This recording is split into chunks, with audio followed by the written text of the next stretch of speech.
The Senate is moving on two fights today, and both come down to a handful of Republicans.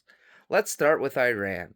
2 days ago, the Senate voted 50 to 47 to pull the Kane War Powers resolution out of committee. Four Republicans made it happen: Rand Paul, Susan Collins, Lisa Murkowski, and Bill Cassidy. They crossed over and got it to 50. Three more Republicans were absent that day: Cornyn of Texas, Tillis of North Carolina, and Tuberville of Alabama. If those three had been on the floor and voted no, the count ties at 50 and the resolution fails. They were not there, so it advanced. The final vote can come as soon as today, and Republican leadership is counting on every one of those absent senators showing up to kill it. So this is our direct call. Senator Paul, Senator Collins, Senator Murkowski, Senator Cassidy, you already voted to bring this resolution to the floor. Hold that vote. Do not let leadership take you back into a war Congress never authorized. If the four of you stay where you are and one more senator joins, this will pass. And Senator Tillis, you were not on the floor for the last vote, but you have been clear about where you stand. You said it would be difficult to support the war past 60 days because you cannot tell what the objective is. You said that this week that the defense secretary running it is incompetent.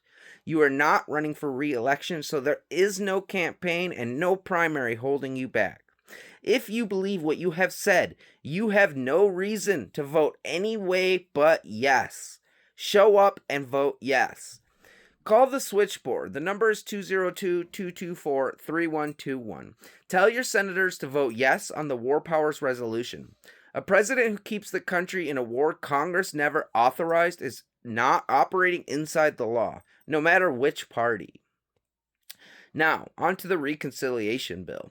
The Senate votes today to advance the immigration enforcement funding package, with amendment votes expected to start this evening.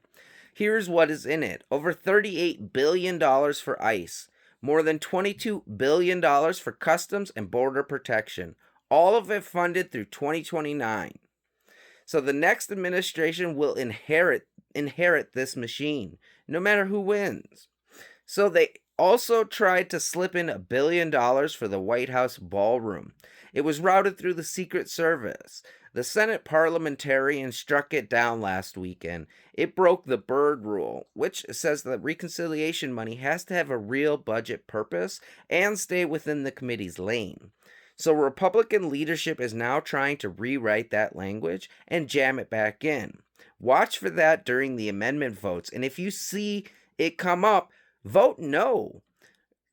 This bill was written through budget reconciliation with no filibuster, so they only need 51 votes. Democrats cannot stop it on their own, which means stopping it takes Republicans who are willing to break.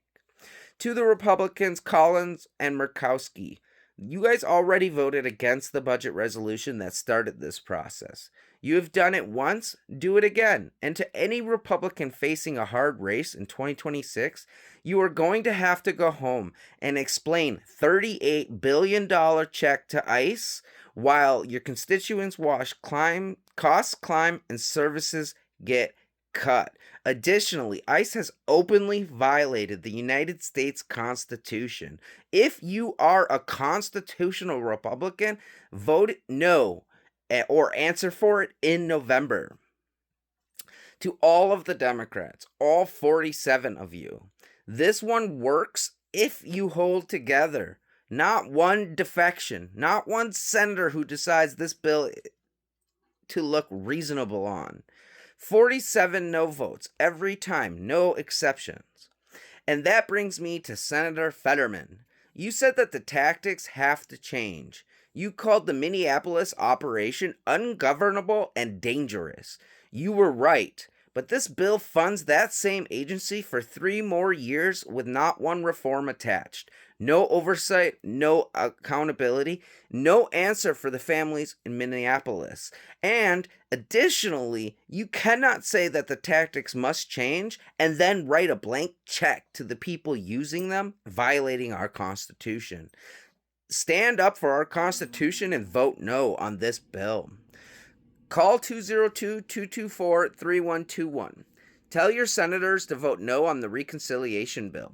$72 billion for enforcement with no accountability and no reforms is not a border security plan. It is a blank check for an agency violating our Constitution.